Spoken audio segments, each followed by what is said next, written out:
usually I was thinking, it's like, oh God, Matt's on the show, dude. He talks so fast. How are we gonna do this? He can't Shapiro me. Fuck it. And people tell me that so often too. The number one thing my wife always tells me, she's like, "Why do you got to talk so goddamn fast with me?" Right? I'm married to you. We can have a conversation. You can be slow, and I'm like, it's just built into me, right? I just can't fucking help it. And I'm like, look, one day when I have a stroke and I'm fucking lying there, then I'll talk slow to you, and That's how then we'll know. that's how you'll know. Like, oh Exactly. shit, did you hear that? He's stroking out.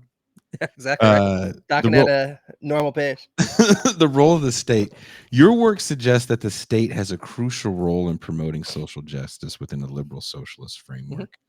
How do you envision the state balancing its regulatory functions with the need to protect individual freedoms?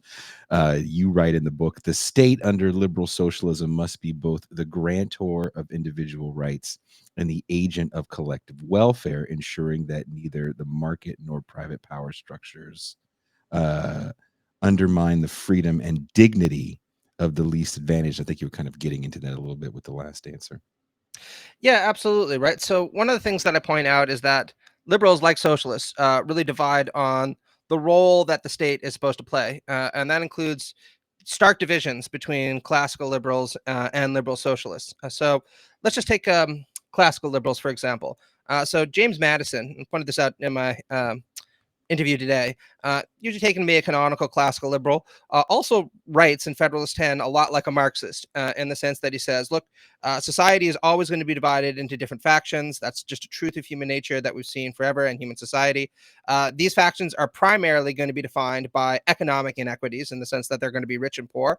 And the state, to the extent that it can, should manage the interests of society in favor of the rich. So, like I said, kind of like a Marxist, except he thinks that the capitalist should win, right? It should serve as the executive branch in the interest of the bourgeoisie, right? And very clearly, right, liberal socialists are not going to accept that classical liberal view of the state as guaranteeing things like expansive private property rights and the right to exploit workers to nearly the same extent. Instead, liberal socialists follow people like John Stuart Mill or John Rawls, the two Johns as I've taken to calling them, or the great black radical liberal Charles Mills, Mhm. and saying the goal of the liberal socialist state should be to fulfill several functions, but core amongst them should be looking after the least well off and organizing the economy so that the least well off are the primary beneficiaries of any economic policies that we introduce, and just as important, trying to secure the democratization of the workplace through things like instituting liberal rights in the workplace and also ensuring that basically bosses are accountable to their workers, potentially even by making them elected, or better yet, just eliminating bosses and having workers manage firms themselves. So that's obviously going to require quite a bit of state intervention in the way the economy operates right now. But it's not unprecedented, right? If you think about things like co-determination models in Europe, or creating institutional structures to facilitate the emergence of things like cooperatives, which are different kinds of policies that I say liberal socialists should try to implement in the United States and further abroad. So are you part of the Richard Wolff everything should be a co-op model? Hey, fucking, I would love it, right? Look, I'm not 100% sure that co-ops are appropriate in every single fucking circumstance, right? Mhm, If your daughter decides to set up a lemonade stand and she mhm. hires, her little brother and two others, then by all means she can be the boss, right?